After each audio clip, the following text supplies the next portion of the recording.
지금은 은혜로 충분합니다. 지금은 은혜로 충분합니다. 오늘 딱 맞는 설교 제목인 것 같습니다. 기독교인들은 무엇으로 위로받을까요? 말씀으로 위로받고 말씀으로 응답받습니다. 9절의 말씀은 각자에게 응답으로 때로는 위로로 다가온 말씀 중에 하나일 겁니다. 내 은혜가 내게 족하도다. 이는 내 능력이 약한 데서 온전하여 짐이라. 수많은 기독교인들이 이 말씀으로 은혜를 받고 눈물을 흘리기도 하고 자신의 처한 환경과 고난을 해석하기도 했습니다. 오늘도 이 말씀은 우리의 현실을 이해하고 깨닫게 하는데 큰 도움을 줄 줄 믿습니다. 저도 이 말씀으로 여러 번 기도 응답을 받았습니다. 또 오늘 설교를 준비하면서 우리가 많이 빠진 이날, 내 은혜가 족하구나. 제가 어제 설교를 마무리하면서 주님, 내일은 많은 분들이 빠지는데 이 말씀 준비하면서 그래요, 많은 사람이 빠지네요.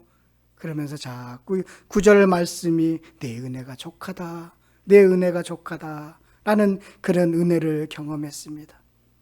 하나님이 바울에게 내 은혜가 내게 족하도다, 이는 내 능력이 약한 데서 온전하여 지니라고 하신 말씀의 전후 배경을 나누면서 주님의 위로와 주님의 은혜를 경험하시기를 간절히 원합니다. 고린도후서 11장과 12장은 어리석은 자랑을 했다고 해서 바보 설교라고 그렇게 불리기도 합니다. 바울은 인간의 자랑이 얼마나 어리석은지를 그동안 말해왔기 때문입니다. 11장은 예수님을 위해서 육체적으로 겪은 고난을 자랑한 내용이지요. 고난 목록입니다. 오늘 12장도 계속적으로 자랑하는 내용인데요. 바울이 신비한 영적인 체험을 했습니다. 그것을 자랑한 내용입니다. 그동안 바울은 자신이 체험하는 환상과 계시에 대해서 말하지 않았습니다. 사도행전에도 기록하지 않았고요. 그런데 자꾸 그럼 말하지 않으니까 거짓 사도들이 이렇게 음해한 거예요. 이렇게 비난했습니다. 바울은 영적인 체험도 없고 환상도 보지 못했고 계시도 받지 못했다. 자신들은 환상과 계시를 받았는데 바울은 그것도 없다 라고 그렇게 비난했던 것입니다. 그래서 바울이 무익하나마 1절에 무익하나마 내가 부득불 영적인 체험을 자랑해야 되겠구나 라고 표현한 이유가 여기에 있습니다. 무익하나마, 무익하다는 걸 알죠. 그러나 할 수 없이 부득불 영적인 체험을 내가 자랑하겠습니다 라고 하면서 1절부터 4절까지가 그 환상과 계시와 체험을 소개합니다. 그런데 1절부터 4절을 읽으시면서 조금 뉘앙스가 어떻습니까? 천국에 갔다 왔다고 하시는 분들 간증하시는 것과 많이 다르지 않습니까? 천국에 지금도 갔다 왔다고 하시면서 그 내용을 책으로 출판하기도 하고 여러 교회에 다니면서 간증을 합니다. 그런데 오늘 1절과 4절 바울이 환상을 봤다, 계시를 받았다고 하는데 그 표현이 상당히 소심하고 머뭇거리는 것이 보입니다. 아주 쑥스러워하는 것처럼 보입니다. 얼마나 자신이 쑥스러운지 자신을 3인칭 화법으로 묘사하고 있습니다. 내가 그리스도 안에 있는 한 사람을 알고 있다는 거예요. 내가 그 사람을 안다는 거예요. 그 사람이 누구죠? 자기 자신인데 너무 쑥스러워서 직접적으로 자신이라고 이야기하지 않고 그리스도 안에 있는 한 사람, 내가 그 사람을 아는데 그 사람이 셋째 하늘 갔다 왔대. 이렇게 표현하고 있는 것입니다. 쑥스러운 거예요. 바울은 이렇게 신비 체험을 하고 14년 동안 한 번도 이야기하지 않았습니다. 저는 바로 이야기해서 여러분 제가 들으신 분들은 들으셨을 거예요. 저도 부르심을 체험했거든요. 그래서 바로 이야기했습니다. 그래서 여러분들에게만 이야기한 것이 아니라 당신 어떻게 해서 다시 돌아왔으면 그 옛날 말이야 내가 이런 일이 있었어. 또 여러 교회 가서 설교할 때도 제가 어떻게 돌아왔을까요? 제가 간증을 하고 그랬거든요. 그런데 바울은 지금까지 14년 동안 입을 꼭 다물고 있었다는 것입니다. 14년 전에 경험했던 내용이에요. 신비한 체험 14년 전에 했어요. 이때가 언제였을까요? 고린도 전후서가 AD 55년, 56년에 쓰여졌습니다. 그러면 14년 전이면 AD 41년, 42년 사이예요.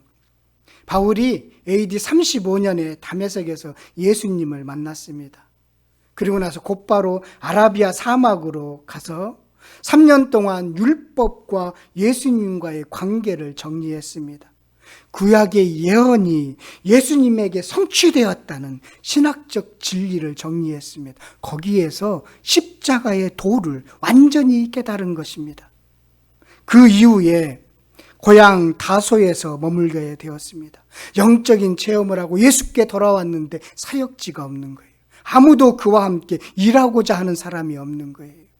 정말로 열정적으로 복음을 전하고 싶었는데 십자가의 도를 전하고 싶지만 아직도 바울에 대해서 의심하는 사람들이 있어서 함께 일하자고 손 내미는 사람이 없는 거예요. 그래서 그는 할 수 없어서 고향으로 갔습니다. 거기에 대해서 고향에서 무엇을 했는지 10년 동안 무엇을 했는지 기록이 없어요. 말씀을 붙잡고 기도하고 전도했을 것이라고 추론은 합니다. 말씀 붙잡고 매달려 있을 때, 말씀 붙잡고 기도할 때 바울을 위로한 것입니다. 바울에게 계시와 특별한 환상을 체험하게 했던 것이죠. 너의 죽게 돌아온 것은 잘못된 게 아니다라는 것을 정확히 알려주었던 것입니다. 바울이 어느 날 셋째 하늘에 이끌려갔는데 자신이 어떻게 갔는지 모르겠다는 것입니다. 너무나 황홀해서 내 육체가 같이 갔는지 내 영혼만 혼자 갔다 왔는지 모르겠다라는 것입니다. 하나님은 아시겠지만 자신은 어떻게 갔다 왔는지 모르겠다는 것입니다. 마치 에스겔서를 보면 에스겔이 바벨론에 있는데 그 영을 들여다가 예루살렘을 보여주거든요. 그렇게 갔다 왔는지 아니면 육체와 함께 갔다 왔는지 모르겠다는 것입니다. 그런데 그 셋째 하늘에 갔는데 사람이 말할 수 없는 것들을 들었다는 거예요. 말할 수 없는 것을 봤다라는 것입니다. 인간의 언어로 설명할 수 없는 것을 봤다는 것입니다. 그 셋째 하늘, 그것은 하나님이 계신 곳입니다. 셋째 하늘은 하나님이 계신 곳이에요. 이스라엘 사람들은 우주관을 갖고 있는데요. 독특한 우주관을 갖고 있었습니다. 첫째 하늘은 눈에 보이는 대기권이 첫 번째 하늘이고요. 두 번째 하늘은 별들의 장소, 태양과 달의 장소, 우주가 둘째 하늘이고 셋째 하늘은 하나님이 계신 어떤 곳입니다. 그 셋째 하늘에 갔다 왔다는 것입니다. 천국을 갔다 왔다는 것이에요. 이 엄청난 신비한 체험을 했는데 바울은 14년 동안 입을 꼭 다물고 있었던 것입니다. 왜 그랬을까요? 왜 입을 꼭 다물었을까요? 그 이유는 5절 6절에 기록되고 있습니다. 우리 5절 6절 말씀 한번 다시 봤으면 좋겠습니다. 그러면 이 말씀에 무슨 의미인지 확 눈에 들어올 겁니다. 함께 읽겠습니다. 시작. 내가 이런 사람을 위하여 자랑하겠으나 나를 위하여는 약한 것들 외에 자랑하지 아니하리라. 내가 만일 자랑하고자 하여도 어리석은 자가 되지 아니할 것은 내가 참말을 함이라. 그러나 누가 나를 보는 바와 같이 네가 듣는 바에 지나치게 생각할까 봐 두려워하여 그만두느라. 약한 것들 외에 자랑하지 않기로 마음먹었기 때문이라는 것입니다. 자신이 아닌 신비한 체험이 아닌 복음만, 예수만 드러내기 위해서였습니다. 나를 변화시킨 하나님의 능력만을 전하고 싶었습니다. 십자가의 도만 전하고 싶었습니다. 그래서 신비한 체험을 이야기하지 않았던 것이죠. 또 하나는 지나치게 자신을 높게 생각할까 봐 염려했기 때문입니다. 사람들이 오해해서 자신을 주님의 눈높이에 주님처럼 그렇게 올려볼까 봐 두려웠던 것입니다. 자신의 사도됨을 증명하기보다는 이상한 방향으로 흐를 것을 염려했습니다. 신비한 체험을 하면 사람들이 조금 이렇게 올려보잖아요. 그럴까봐 두려웠다는 것입니다. 염려했다는 것입니다. 그래서 그쳤다는 거예요. 신비한 것에 몰입해서 이상한 방향으로 흐를까봐 그래서 멈췄다는 것입니다. 여러분, 각자 영적인 신비한 체험을 여러분들도 했을 것입니다. 제가 한 것처럼 여러분들도 그런 영적인 신비한 체험을 분명히 했을 것입니다. 그런데 이 영적인 신비한 체험은 장점과 단점이 공존합니다. 장점은요, 이거예요. 하나님이 살아계시구나. 하나님의 능력과 복음에 대해서 주관적인 확신을 갖는데 너무나 큰 장점이 있습니다. 그런 장점이 있어요. 하나님의 능력을 경험하고 하나님의 살아계심을 경험하고 그 주관적인 확신이 확 들어오거든요. 그런 장점이 있습니다. 그러나 단점도 있습니다. 하나님이 자신만을 특별히 사랑한다는 교만에 빠질 수 있는 것이지요. 그러다 보면 상대적으로 그런 경험이 적은 사람들보다는 자신이 앞선다는 자만에 빠질 수 있는 것이에요. 맞아요. 저도 신비한 주님이 부르신 이야기를 하면서 이런 마음 쑥 들을 때가 있습니다. 그래서 나도 하나님이 특별히 나를 사랑하셨지, 그런 마음 가질 때가 있었습니다. 바울은 그럴까봐, 혹여나 내가 높아질까봐, 내가 자만할까봐, 그리고 다른 사람들이 자신을 높게 볼까봐, 지나치게 생각할까봐 두려웠다는 거예요. 그래서 그만두었다는 것입니다. 그러면서 우리가 말씀을 오늘 읽어보면요, 바울이 끝까지 셋째 하늘에 대해서 이야기하지 않고 있습니다. 셋째 하늘에 갔다 왔고 말할 수 없는 것을 들었기는 했지만 구체적으로 셋째 하늘에 관한 내용이 없어요. 오늘 본문의 내용 보세요. 참말이기는 한데 하면서 말하지 않습니다. 지금 자랑할 수 있는 명분이 생겼는데 다른 이야기를 합니다. 셋째 하늘에서 들었던 이야기를 구체적으로 거론하지 않고 기술하지 않고 있습니다. 신비한 체험을 말하지 않고 육체의 가시에 관해 말을 합니다. 육체의 약함을 이야기합니다. 바울은 오히려 고통을 통해 어떤 은혜를 받았는지 자신의 약함을 자랑합니다. 하나님이 자만하지 않게 하려고, 뽐내게 하지 않게 하려고, 우쭐거리지 않게 하려고 자신에게 육체의 가시를 주었다고 그 이야기를 합니다. 주제를 바꾸고 있어요. 이것이 바울의 큰 장점이다라는 생각이 들었습니다. 그래서 우리는 셋째 하늘이 어떤지는 알지 못합니다. 여러분들이 가든지 주님이 오시든지 그러면 우리가 알겠지요. 여기서 육체의 가시는 몸의 질병입니다. 안질로 보기도 하고요, 간질로 보기도 합니다. 간질이요.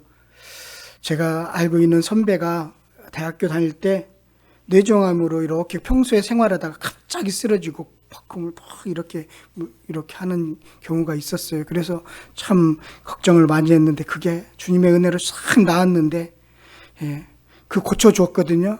근데 아직도 목사를 안 하고 그대로 살고 있어요. 고쳐줬는데도 안 돌아왔어요. 자신은 예수님을 잘 믿는다고 하는데 내가 볼 때는 싹 그런 것 같지는 않아요. 아무튼 이 바울이 간질이라는 그 주장들이 있어요. 그래서 그 당시에 간질을 사탄의 사자라고 불렀다네요. 그래서 바울이 간질을 알았을 것이다 라고 보기도 하고요. 바울은 눈 때문에 많이 고생을 했습니다. 담에색에서 아주 강한 빛을 보고 눈이 멀었잖아요. 그 이후에 눈이 안 좋아져 갖고 그 서신서를 보면 대부분이 대피를 했거든요. 그래서 또 당시에 눈이 보이지 않는 것은 하나님의 저주를 받았다라고 그렇게 말을 했기 때문에 사탄의 가시다라고 보기도 합니다.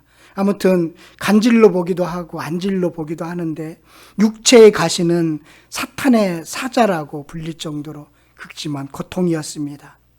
복음 전하는데 방해가 되었기에 사탄의 사자라고 그렇게 불렀습니다.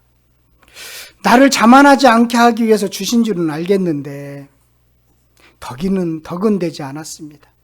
여러분 한번 생각해 보십시오. 말씀 전하다가 다 끝내고 나서 픽 쓰러져서 막 이러면 사람들이 그 복음에 대해서 어떻게 생각하겠어요? 그런 일을 한번 상상해 보세요. 그러면 바울이 하나님 이거 복음 전하는데 좀 방해는 되네요. 그래서 바울이요 고쳐달라고 3번이나 기도했다는 거예요. 8절에 이거 복음 전하는데 영 방해가 되거든요. 주님이 일하는데 방해가 됩니다. 주님 고쳐주십시오. 3번이나 간절히 기도했다는 것은 3번만 했다는 게 아니에요. 아주 40일 특별 기도를 3번이나 할 정도로 간절하게 완전하게 매달렸다라는 것입니다. 그리고 바울은 신유은사도 있잖아요. 병든 자를 고치기도 했고 죽은 자를 살리기도 하는 신유은사가 있었는데 자신에게 기도하면 나아야 되는데 자신을 위해서 기도해도 안 낫는 거예요. 이것은 고쳐지지가 않는 거예요. 너무나 심해서 여러 번 간구했다는 거예요. 반복적으로 구했다라는 거예요. 그러면 이 바울의 간구, 3번이나 간절히 기도했던 매달렸던 이 기도의 제목, 하나님은 어떻게 하셨을까요? 응답하셨을까요? 하나님은 그 바울의 간구를 외면하지 않았습니다. 그 응답이 바로 9절의 말씀입니다. 바울이 받은 응답이 바로 9절의 말씀이에요. 내 은혜가 내게 족하도다. 이는 내 능력이 약한 데서 온전하여지니라. 내가 받은 은혜가 더 크다는 것입니다. 질병을 고쳐주거나 환경을 바꿔주지는 않았습니다. 그런데요, 병을 이길 수 있는 은혜를 주어졌다는 것입니다. 하나님의 능력이 약한 데서 온전해지기 때문입니다. 하나님은 바울의 연약함을 통해서 하나님의 강함을 드러내시겠다고 하신 것입니다. 너는 힘을 빼라. 힘을 빼라. 하나님은 모세에게도 그랬죠. 모세가 하나님, 내가 하나님의 민족을 위해서 열심히 하겠습니다 할 때, 살해냈을 때 그를 광야로 집어 밀었잖아요. 그래서 40년 동안 힘 빼셨습니다. 약해야 그리스도의 능력이 계속되는 것입니다. 응답이 이거예요. 상황이 바꿔준 게 아니더라고요. 병을 고쳐준 게 아니에요. 평생 그는 육체의 가시를 가지고 살았어요. 내 은혜가 내게 족하도다. 이는 내 능력이 약한 데서 온전해짐이라. 이게 응답이었습니다. 제가 그 최강야구라는 예능 프로그램을 봐요. 2가지 스포츠를 보는데요. 뭉쳐야 찬다하고 최강야구를 제가 보는데, 그렇다고 해서 TV를 많이 보진 않아요. 우리는 수험생이 있어서 TV를 보지는 못해요. 근데 최강야구 감독이, 2번째 감독이 이승엽에서 김성근 감독, 왜 이렇게 잘 알지? 예, 김성근 감독이 맡았어요. 그가요, 투수에게 자주 하는 말이 있더라고요. 힘을 빼라. 힘을 빼서 공을 던져라.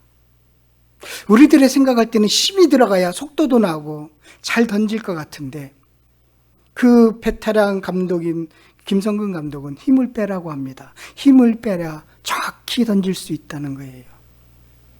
힘이 빠질 때 네가 원하는 곳에 던질 수 있다는 것입니다. 이게 바로 그거죠. 내 은혜가 내게 족하도다. 이는 내 능력이 약한 데서 힘 빼면 내가 너를 통해서 일할게. 그렇게 응답하신 것입니다. 저도 강한 편이었는데요, 하나님이 힘 빼게 하셨습니다. 계속 알려줍니다. 하나님의 말씀, 은혜가 이끌도록 힘을 빼시는 것을 경험합니다. 성도 여러분, 내가 약해야 합니다. 자기가 비워져야 합니다. 주권을 주님께 드려야 합니다.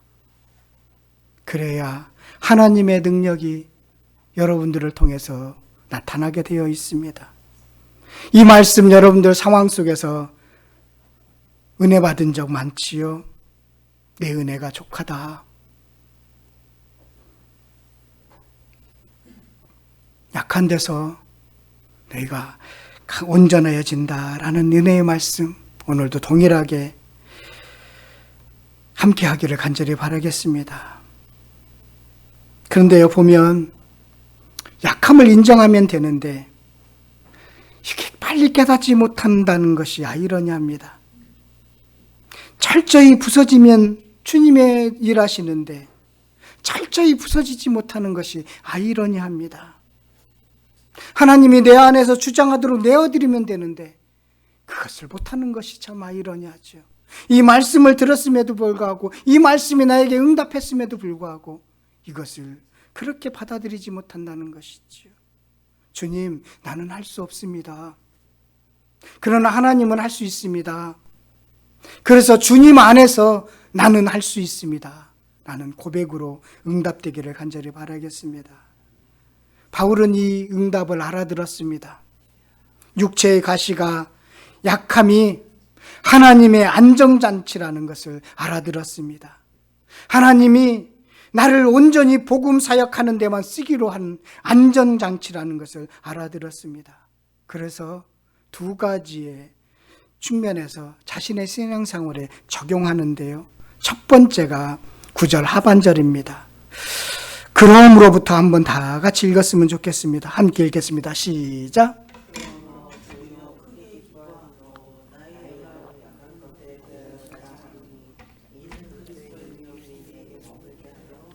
예, 육체의 가시는 하나님의 능력이 머무는 은총의 수단이었은 것을 깨달았습니다. 머물게 하려 함이다라는 것은요, 장막으로 덮다라는 뜻이에요. 다른 성경책에 이렇게 보면 풋노트가 되어 있는데 장막으로 덮다라고 해석하기도 합니다. 장막은 이스라엘 백성들이 광야를 갈 때 하나님의 임재의 상징으로 지은 그것이 장막입니다. 이스라엘 가운데 샤케나신 하나님에 대한 표현입니다. 하나님의 임재가 들어오는 통로는 바울의 육체의 가시였습니다. 하나님의 임재가 들어오는 문은 바울의 육체의 가시였습니다. 그래서 장막으로 덮어서 하나님의 능력이 지속하도록 하는 통로였다는 거예요. 육체의 가시가 있다라는 것, 그것은 하나님이 계속적으로 내게 은혜를 주시는 거구나 라는 것으로 알아차렸다는 것입니다. 하나님은 바울을 고쳐주지 않고 상황을 바꿔주지는 않았습니다. 그렇지만 바울은 그 하나님의 결정을 수용했습니다. 그리고 이것이 바로 하나님의 은혜가 계속적으로 나에게 머물기 위한 하나님의 은총이었구나 라는 것을 수용했습니다. 여러분들에게 육체의 가시가 있지요. 저와 여러분들 다 하나씩 갖고 있지요. 그것이 교만하지 않고 자만하지 않도록 하는 하나님의 은혜의 통로입니다. 은혜의 수단입니다. 그것을 수용하시기를 바라겠습니다. 두 번째는요, 하나님의 응답을 받고 나서 어떻게 해석했느냐면 10절의 말씀인데 그리스도를 위해 받은 고난과 박해에 대한 해석이 명확해졌습니다. 우리 10절 말씀 다 같이 함께 읽겠습니다. 함께 읽겠습니다. 시작. 그러므로 내가 그리스도로 위하여 약한 것들과 능욕과 궁핍과 박해와 공고를 기뻐하노니 이는 내가 약한 그때의 강함이라. 약한 그때의 강함보다는요, 그보다 더 앞서 기뻐하노라에게, 기뻐하노라. 자신이 받는 고난과 박해에 대해서 기뻐할 수 있는 이유는 바로 자신이 갖고 있는 육체의 가시 때문이었다. 고난은 복을 지속하도록 준 복덩어리입니다. 하나님의 능력이 계속되기 위해서는 고난이 계속되어야 합니다. 여러분들이 고난이 있습니까? 계속적인 고난이 있습니까? 그것은 하나님의 능력을 계속적으로 체험할 수 있는 기회인 것이지요. 고난이 없다면 하나님의 능력을 체험하지 못합니다. 안전하다 할 때가 그때가 가장 위험한데 고난이 있을 때 하나님의 능력을 체험하는 것입니다. 그래서 바울은 고난은 하나님의 능력을 위한 통로구나, 복덩어리구나 라는 것으로 해석했던 것입니다. 고난에 대한 바른 해석이 들어오니까 모든 모욕 속에서도 기뻐할 수 있는 것입니다. 감사할 수 있는 것이지요. 이렇게 바울은 지금 육체의 가시를 놓고 기도했는데 응답받았습니다. 그 응답받은 것을 이렇게 해석해서 적용했다는 것입니다. 여러분들에게 동일하게 여러분들도 바울처럼 간구하고 기도하면 하나님은 외면하지 않으십니다. 응답하실 것입니다. 그런데 그 응답에 대해서 바울처럼 정확히 해석하고 적용하는 은혜가 있기를 간절히 바라겠습니다. 오늘 말씀 이렇게 적용했으면 좋겠어요. 여러분들을 공격하는 가시가 있지요. 응답되지 않은 가시가 여러분 갖고 계시지요. 지금도 그 가시가 여러분들을 괴롭게 하고 있지요. 그 가시는 나를 겸손하게 만들기 위한 하나님의 능력이다. 한번 따라해 보십시오. 그 가시는 나를 겸손하게 만들기 위한 하나님의 능력이다. 예. 우리 안에 있는 육체의 가시, 끝없이 힘들게 하는 가시가 능력이고 은혜입니다. 하나님만 의지하고 하나님께 영광을 돌리도록 하는 하나님의 손길임을 기억하길 바랍니다. 육체의 가시를 짊어진다고 간다고 해서 낙심하지 마십시오. 그 가시가 능력의 통로입니다. 내 은혜가 족하다. 내 능력이 거기에서 임한다. 여러분, 욥하고 아브라함은요, 동시대 인물입니다. 욥기 읽어보시면 욥은 완전한 사람이죠. 신앙이 참 대단합니다. 그에 비해서 아브라함은 처음 부름을 받을 때 참 형편이 없었습니다. 갈대에 우려했었고 그의 부모는 우상을 만들어서 파는 그런 가정에서 자랐습니다. 그래서 주님의 부르심을 받고 나서도 많이 실수하잖아요. 자기 아내를 누이로 속이기도 하고 거짓말기도 하고. 한번 생각해 보십시오. 하나님은 믿음의 조상을 삼는데 욥으로 하는 게 우리가 볼 때는 훨씬 낫지 않을까요? 믿음도 좋고 완전한데. 근데 왜 하나님은 욥이 아니라 아브라함을 믿음의 조상으로 삼았을까요? 아브라함이 약하기 때문입니다. 하나님의 은혜로 충분하다는 것을 가르쳐 주기에는 아브라함이 너무나 적당한 인물이었기 때문입니다. 하나님의 말씀에 이끌려 순종하는 사람의 변화를 보여주기 위해서 아브라함이 참 좋았던 것입니다. 여러분, 주님께서 말씀하시면 종결입니다. 이해되지 않지만 말씀으로 순종하시기를 바라겠습니다. 그래서 육체의 가시, 그것이 무슨 의미인지 깊이 깨닫는 오늘 이 아침 되시기를 간절히 축원드리겠습니다.